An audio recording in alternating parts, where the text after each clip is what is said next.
Welcome to BookTales, where I review books for the Chaos Library. Drew Hayes is literary Xanax. Now, before you get offended on his behalf, let me explain.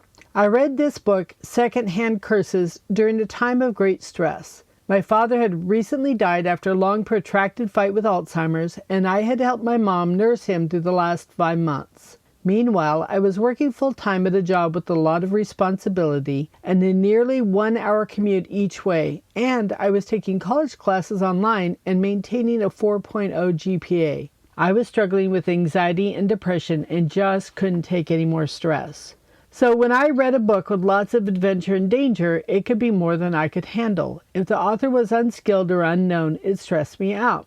When I read Drew Hayes, I know he is going to get us through without fail. I'm not saying bad things won't happen, but he's such a skilled and talented author that I know I can trust him to know what he's doing and stick the landing.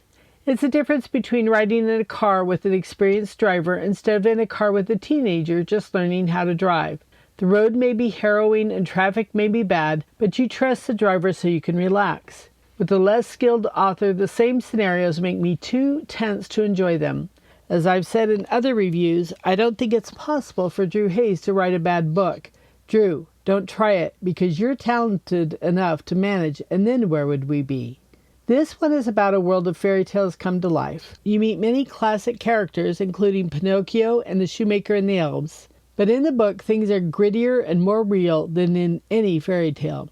One thing Hayes does so well is to put together a lovable ensemble from the most unlikely characters. And this one is no different. I liked Frank, Jack, and Marie both as a group and individually. Frank is so earnest and good, Jack is a true scoundrel, and Marie is a lot tougher than she looks. Another area Hayes excels in is creating women characters who are people first, women after. There is no pandering and no cliché. He gets it. Women aren't another species. They're just people. Why is that so hard for other authors to understand? I don't know if he has time to write a sequel to this book with all of the other series he's juggling, but with his work ethic and productivity, I wouldn't doubt it. If he does get the sequel out in the world, I'll be there to read it. 5 This-Might-Cure-What-Ails-Ya Stars.